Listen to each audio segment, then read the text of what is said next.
Friend good morning. आप सब कैसे हैं फ्रेंड? मैं आशा करता हूँ आप सब अच्छे होंगे। हाँ तो फ्रेंड अगेन आज का जो टॉपिक है वो है इजराइल जॉब्स के बारे में। फ्रेंड टाइटल देख के आप लोग समझ भी गए होंगे, ठीक है ना। जो टॉपिक है वो है इजराइल। जाने से पहले ये जान ले, वरना वहाँ पे जाने के बाद आपको पछताना ही पड़ेगा, ठीक है ना। यानी कि आप कहीं भी कोई भी कंट्री में जा रहे हैं, चाहे इजराइल जाए या कोई भी कंट्री में, तो जो ज़रूरी जो चीज़ है, ठीक है ना, जाने से पहले वो अपना काम यहीं पे निपटा लेना चाहिए, ठीक है ना। नहीं तो वहाँ पे जाने के बाद सिर्फ आपको पछताना ही पड़ता है, ठीक है ना। और इसके बाद से जो न्यू अपडेट है इसके बारे में बताऊंगा। यानी कि जो दिल्ली में जॉब चल रहा है, ठीक है ना, अभी रिक्वायरमेंट चल रहा है। उसके बाद से यूपी में भी चल रहा है, राजस्थान में भी चल रहा है। तो इसका न्यू अपडेट है, उसके बारे में हम आज बात करेंगे, ठीक है। फ्रेंड देखिए, अभी जैसे मैं ड्यूटी से आया, मैं हूँ बेक्टल कंपनी में, ठीक है ना, सऊदी अरब में। जैसे मैं ड्यूटी से आया तो सोचा कि जो नया इन्फॉर्मेशन है, न्यू अपडेट है, आप लोग को जानकारी दिया जाए। क्योंकि आप लोग को मालूम है कि जिस टॉपिक पे सबसे ज़्यादा आप लोग का कमेंट रहता है, मेरा वीडियो उसी टॉपिक पे रहता है, ठीक है ना। तो अभी सबसे ज़्यादा कमेंट आप लोग का आ रहा था, समझ लीजिए इजराइल जॉब्स के बारे में बहुत ज़्यादा कमेंट आ रहा था। जितना भी मैं वीडियो डाला हूँ सबसे ज़्यादा आप लोग का इसी पे कमेंट आया है। तो सोचा कि क्यों ना न्यू अपडेट के बारे में बताया जाए, ठीक है ना। मैं सोचता हूँ फ्रेंड, मैं वीडियो सिर्फ आप लोग के लिए बनाता हूँ। सोचता हूँ कि छोटा छोटा जो आप लोग का जवाब है, जो क्वेश्चन है, वो लोग का सही ढंग से, सही रूप से जवाब दिया जाए, आप लोग को बताया जाए, ताकि आप लोग का जो भी क्वेश्चन है उसका आंसर आप लोग को मिल सके, ठीक है। तो फ्रेंड सबसे पहले हम बता दें कि जो भी भाई लोग का फ्लाइट है, ठीक है ना, यानी कि फ्लाइट होने वाला है, तो ये चीज़ जान लीजिए, चाहे आप इंटरव्यू दे रहे हैं तो भी, या इंटरव्यू दे चुके हैं, वो उन लोगों के लिए भी ये इन्फॉर्मेशन है, ठीक है ना।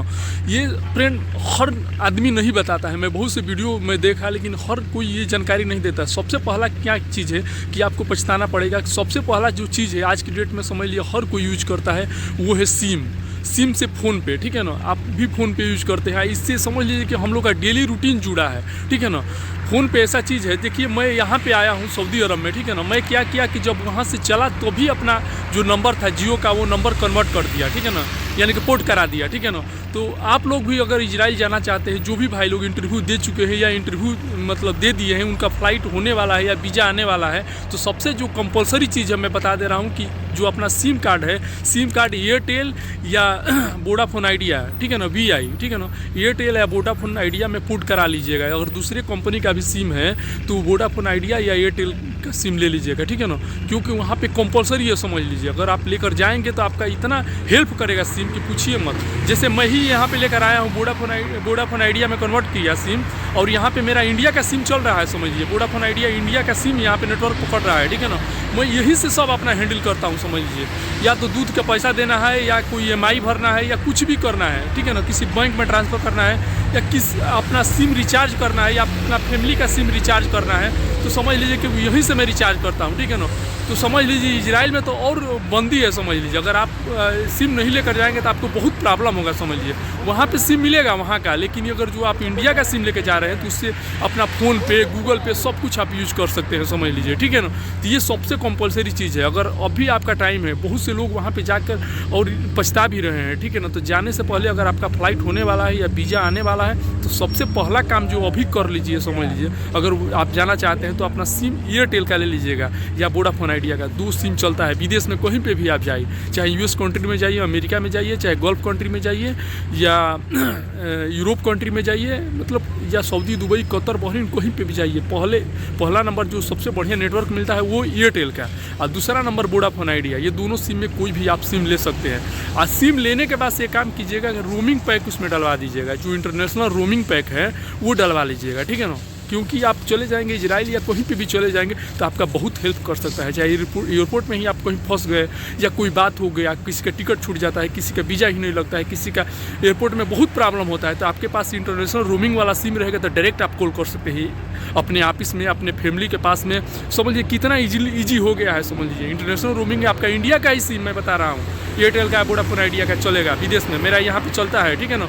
ये सबसे कंपलसरी चीज़ है कि सिम अपना एयरटेल का या वोडाफोन आइडिया का अपने पास रखिएगा। क्योंकि समझ लीजिए कि बहुत दिक्कत होता है, कोई फंस जाता है एयरपोर्ट में, या समझ लीजिए कि दूसरे से तीसरे से चिरौरी करना पड़ता है, तो अब जो वो इतना महंगा है ना कि आपका इंडिया का पैसा नहीं चलेगा, यहाँ के जहाँ जिस एयरपोर्ट में है वहाँ का पैसा चलेगा, ठीक है ना। तो बहुत प्रॉब्लम होता है, तो ये चीज़ कंपलसरी चीज़ है, ठीक है। अब सेकेंड चीज़ फ्रेंड मैं बता दूं कि अगर आपका फ्लाइट होने वाला है तो सबसे पहला काम कर लीजिएगा कि डॉलर अपने के पास डॉलर रख लीजिएगा। यानी कि जो इंडिया पैसा है, इंडियन मनी, उसको डॉलर में कन्वर्ट कर लीजिएगा। यानी कि डॉलर का रुपया जो है डॉलर बना लीजिएगा, ठीक है ना। अपने पास $100, $200, $50 डॉलर कम से कम आप अपने पास पैसा रख लीजिए, क्योंकि वो डॉलर भी आपका काम आएगा, एयरपोर्ट में भी काम आएगा। जैसे दिल्ली से आपका फ़्लाइट हो गया या बॉम्बे से आपका फ़्लाइट हो गया, तुरंत फ्लाइट में जाने के बाद से इंडियन मनी हर जगह नहीं काम करेगा, नहीं चलेगा, ठीक है ना। ये दिल्ली छोड़ दिया, मुंबई छोड़ दिया तो आपका डॉलर ही चलेगा, क्योंकि वहाँ का जो करेंसी है इजराइल का, आपसे बता दूँ कि न्यू शेकेल है, और वो करेंसी दूसरी जगह काम नहीं करेगा, वो करेंसी केवल इजराइल में ही काम करता है। ये चीज़ मैं आपको डाउट क्लियर कर दूँ। वहाँ पे काम करेगा जो डॉलर करेगा। डॉलर क्या है ना, वर्ल्ड रुपीज है, यानी पूरा दुनिया में चलता है। आपको मालूम है कि यूएस करेंसी है, ये पूरा दुनिया में चलेगा। कोई भी देश में चले जाए, चाहे चाइना चले जाइए, चाहे रसिया चले जाइए, चाहे अफ्रीका चले जाइए, कहीं भी जाएंगे तो डॉलर आपका चलेगा। यहाँ पे भी, सऊदी में भी, दुबई में भी, कतर में, बहरीन, हर जगह चलेगा। तो जब घर से आप जा रहे हैं तो डॉलर जरूर अपने पास रखिएगा, क्योंकि वो आपका बहुत हेल्प कर सकता है, ठीक है ना। जब तक आप सेटल नहीं हो जाए वहाँ पे जाकर इजराइल में काम नहीं करने लगे, आपको वहाँ पे पैसा ना मिल जाए, तब तक वो काम करेगा, कुछ खाने का, कुछ पीने का, ठीक है ना। पानी खरीदने का रहेगा तो वो डॉलर से ही आप खरीद सकेंगे, कोई भी चीज़ है, ठीक है ना। तो डॉलर जरूर अपने पास $100, $200, $50 जरूर लेकर जाइएगा, ठीक है ना। तो ये बहुत इंपॉर्टेंट चीज़ है। नहीं लेकर जा रहे हैं तो वहाँ पर बहुत आपको पछताना पड़ेगा। तब ये आपको मालूम होगा, करिए यार, सर ने बताया, भाई ने बताया, लेकिन हम लोग गलती की है। बहुत लोग पछता भी रहे हैं, ठीक है ना। तो ये मैं सोचता हूँ कि जो हम लोग से गलती हुआ वो आप लोग से ना हो, ठीक है ना। क्योंकि मैं ऑलरेडी वहाँ पे इजराइल में मैं काम, अल्जीरिया में मैं काम कर चुका हूँ, अफ्रीका कंट्री में। तो हम लोग नहीं लेकर गए तो हम लोग को बहुत प्रॉब्लम हुआ एयरपोर्ट में, समझ लीजिए। भूखे हम लोग 12-12 घंटा, 18-18 घंटा रहे हैं। तो हम मैं नहीं सोचता हूँ कि हम लोग जिससे जो गलती हुआ है वो आप लोग से हो, ठीक है फ्रेंड्स। सबसे पहले मैं बता दूं, इसके बाद मैं जो दूसरा न्यू अपडेट है, न्यू अपडेट के बारे में मैं बताऊंगा, लेकिन इसके पहले मैं एक चीज़ मैं बता दे रहा हूं कि बहुत से लोगों का कमेंट आ रहा है कि जैसे दिल्ली से वो लोग इंटरव्यू जैसे दिए हैं तो वो लोग 50 से 60 हज़ार रुपये ले रहे हैं डिपॉजिट। ये डिपॉजिट क्यों ले रहे हैं? बहुत लोग वीडियो तो बना रहे हैं कि 10,000 रुपये पहले जमा करना है, 50,000 रुपये PCC जब कराने जा रहे हैं तब जमा करना है, क्यों जमा करना है? अरे भाई, इसके बारे में मैं बता दूं क्लियर कि आपका 4 लाख रुपया, यानी कि 4 लाख रुपये जो सर्विस चार्ज लग रहा है, 2 लाख रुपये यहाँ पे, 2 लाख रुपये वहाँ पे। तो मान लीजिए कि वीज़ा वहाँ का कॉस्टली है, ठीक है ना, वहाँ का टिकट कॉस्टली है, 50,000 के केवल टिकट है, वीज़ा का भी पैसा 1 से 1.5 लाख रुपया लग रहा है। तो सोच लीजिए, सर्विस जब कंपनी आपको, माने जो मेन पावर है, क्लाइंट को बुला रही है, बुलाकर इतना पैसा खर्चा कर रही है, आपके लिए वीज़ा बुला रही है, तो वो किस बेस पे बुलाएगी? मान लीजिए कि जब आप इंटरव्यू दे दिए, आप पासपोर्ट लेके जा रहे हैं PCC कराने के लिए, तो PCC कराने के लिए लेकर जा रहे हैं तो क्या प्रूफ है कि आप रिटर्न फिर देंगे कि नहीं देंगे? बाद में कहेंगे कि मेरे पास पैसा नहीं है, मैं नहीं जाऊँगा, और आपका वीज़ा आ गया। तो वीज़ा आ गया तो वो कौन पेनाल्टी भरेगा? वो मेन पावर ऑफिस वाला कितना लोग का भरेगा? और मेन पावर ऑफिस वाला क्यों भरेगा? वो आपका वीज़ा मंगाया, आपका हेल्प कर रहा है, तो वही नहीं भरेगा। तो इसके लिए वो डिपॉजिट लग रहा है 10,000 से लेकर 60,000 रुपया तक, ठीक है ना। 10,000 एडवांस मांग रहा है, 50 रुपये और जमा कर रहा है। तो भाई ये पैसा लगता है। हम लोग भी इसके पहले, मेरा भी फ्लाइट हुआ था, हम लोग कुवैत में गए थे, नेशनल ग्राफी कंपनी में, तो PCC कराए थे, मैं ऑलरेडी 10,000 रुपये जमा किया था, ठीक है ना, डिपॉजिट। तो भाई ये पैसा लगता है, लेकिन ये चीज़ ध्यान रखिए, कोई भी चोर ऑफिस में पैसा नहीं देना है। जो भी लगाइए गवर्नमेंट का लाइसेंसी और वेरीफाई ऑफिस से, उसी से अपना पासपोर्ट लगाइए। बहुत से एक हमारे भाई कल ही कमेंट किए थे, दिल्ली के कौन सा ऑफिस का, उसका नाम भी मैं नहीं जानता हूँ। तो मैं बोला कि भाई अपना देख लीजिए, कोई भी ऑफिस से आप मत लगाइए, जो अच्छी ऑफिस है उसी से लगाइए। डायनेमिक ऑफिस से सब लोग जानते हैं, अगर वो पैसा ले भी लिया तो आप डायरेक्ट उस पर केस कर सकते हैं, पुलिस केस कर देंगे, ठीक है ना, और उसको पैसा आपको रिटर्न करना पड़ेगा। अब मेरे हिसाब से मैं जानता हूँ कि बेस्ट ऑफिस है, वो पासपोर्ट लेता है तो फ्लाइट 100% है, नहीं तो पासपोर्ट ही नहीं लेगा।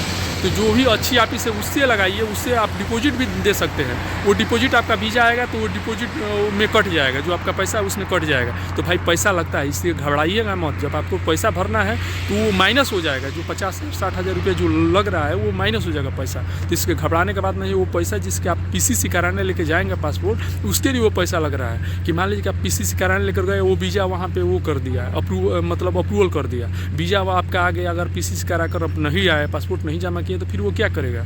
ये चीज़ है। तो इसके लिए एडवांस लगता है, इसलिए कुछ टेंशन ले। हाँ, ऑफिस में ही दीजिएगा पैसा, डायरेक्ट डायनेमिक ऑफिस में, ठीक है ना। कोई एजेंट से कंसेंट मत कीजिएगा, कॉन्टेक्ट मत कीजिएगा, ठीक है। तो ये सबसे बड़ा चीज़ है, तो मैं सोचा कि आप लोग से बता दूँ। अब बात जो कर रहे हैं कि वो अभी कहाँ का रिक्वायरमेंट चल रहा है, तो फ्रेंड मैं बता दूँ कि फ्री रिक्वायरमेंट अभी 2 जगह चल रहा है। जो लोग यूपी से बिलोंग करते हैं और राजस्थान से बिलोंग करते हैं, तो यूपी में ITI कॉलेज अलीगंज अभी रिक्वायरमेंट चल रहा है। जो भी भाई लोग अभी तक रुके हैं, चुक गए हैं, वो लोग डायरेक्ट पहुँचिए अलीगंज ITI कॉलेज, वहाँ पर रिक्वायरमेंट चल रहा है और राजस्थान में ऑनलाइन रजिस्ट्रेशन हो रहा है, ठीक है ना। ऑनलाइन रजिस्ट्रेशन में दूसरे वीडियो में उसका लिंक भी दिया हूँ और बताया भी लिंक के बारे में, ठीक है ना। वहाँ पे जाइए और गवर्नमेंट का ऑफिशियल वेबसाइट है, वहाँ से आप ऑनलाइन रजिस्ट्रेशन कराइए। 1 भी रुपया नहीं लगेगा, ना वीज़ा का पैसा, ना टिकट का पैसा, ना फ्लाइट का पैसा, ना मेडिकल का पैसा। ये चीज़ मैं बता दे रहा हूँ। बहुत से भाई लोग का अभी भी कमेंट आ रहा है यार, उल्टा सीधा कमेंट कर रहे हैं कि भाई कौन फ्री में भेजता है यार, कहाँ फ़्लाइट होता है यार। 100% फ्री में फ़्लाइट होगा। अभी नहीं हुआ, अभी दिल्ली में से जो फ़्लाइट हुआ वो पैसा भर के हुआ, लेकिन फ्री में फ़्लाइट होगा। लोग जाकर वहाँ पे 2 लाख रुपये महीने का कमाएंगे, ये चीज़ ध्यान में रखिएगा। अब फिर मैं वीडियो बनाऊंगा, ठीक है ना। तो फ्री में फ़्लाइट होगा, तो जो भी लोग अभी भी फ्री में जाना चाहते हैं, राजस्थान से है तो राजस्थान में ऑनलाइन रजिस्ट्रेशन हो रहा है, यूपी में ऑनलाइन इंटरव्यू भी हो रहा है, डायरेक्ट स्किल टेस्ट भी हो रहा है, ठीक है ना। और उसके बाद से दिल्ली में फाइनल क्लाइंट इंटरव्यू हो रहा है। एक चीज़ मैं बता दे रहा हूँ, दिल्ली में जो है वो पैसा भर के जाने वाला फाइनल क्लाइंट इंटरव्यू हो रहा है। तो जो लोग शॉर्ट लिस्टिंग कराए हैं दिल्ली में, अपना जाकर फाइनल क्लाइंट इंटरव्यू कराए, ठीक है ना। तो ये चीज़ था, अभी चल रहा है। हाँ, एक चीज़ और है, वीज़ा का इन्फॉर्मेशन फ्रेंड, जो लोग इंटरव्यू दे दिए हैं वो लोग का वीज़ा आएगा, 2 से 2.5 महीना लगेगा। इसके बाद से वीज़ा मतलब 2 से 2.5 महीना लगेगा। हाँ, पीसीसी के बारे में बता दूं तो पीसीसी पुलिस क्लियरेंस सर्टिफिकेट, जो लोग पीसीसी नहीं बनाए पीसीसी करा लीजिए, क्योंकि बिना पीसीसी का आपका वीज़ा नहीं आएगा। जब तक आप पीसीसी जमा नहीं करेंगे तब तक आपका वीज़ा नहीं आएगा, ठीक है ना। एक नया और अपडेट है फ्रेंड, मैं आपसे बता दूं कि आप लोग को मालूम है कि छोटा छोटा जो भी अपडेट आता है मैं आप लोग से शेयर करता हूं। तो जो भी राजस्थान का ऑनलाइन रजिस्ट्रेशन हो रहा है उसमें एक एज जो है 21 से है, 21 से 45। पहले मैं बताया था 25 से 45, लेकिन अभी 21 साल से 45 साल एज किया गया है, ठीक है ना। तो ये चीज़ आप ध्यान लीजिए। 21 साल में तो खुशखबरी है, गुड न्यूज़ है। जो भी भाई लोग 21 साल का एज है वो लोग भी ऑनलाइन रजिस्ट्रेशन कराएंगे। लेकिन हाँ, इसमें एक और बड़ा बदलाव हुआ है, वो अपडेट है। मैं फ्रेंड बता दूं कि 10 पास, अभी जो राजस्थान का रजिस्ट्रेशन हो रहा है वो 10 पास यानी कि मैट्रिक पास कंपलसरी कर दिया है, ठीक है ना। ये ऑनलाइन यानी फ्री वाला रिक्वायरमेंट में मैट्रिक पास कंपलसरी, यानी कि मैट्रिक यानी कि 10 पास आपका होना चाहिए, तभी जाकर आप 21 साल उम्र है तो भी आप ऑनलाइन रजिस्ट्रेशन कर सकते हैं और ऑनलाइन इंटरव्यू मतलब स्किल टेस्ट दे सकते हैं फ्री में, ठीक है ना। तो ये चीज़ है। तो फ्रेंड वीडियो को लंबा ना करते हुए वीडियो का एंड यहीं पे कर रहा हूँ। देखिए अभी मैं जा रहा हूँ ड्यूटी भी करने, तो आई होप कि हमारा वीडियो आप लोग को अच्छा लगा तो लाइक कीजिएगा, क्योंकि नया नया इन्फॉर्मेशन तभी मिलेगा। सब्सक्राइब कर लीजिए, शेयर कीजिए, और अभी तक हमारा चैनल सब्सक्राइब नहीं किया तो प्लीज़ हमारा चैनल सब्सक्राइब कर लीजिएगा। ओके, मिलते हैं नेक्स्ट वीडियो में। आज के लिए bye bye, goodbye, see you.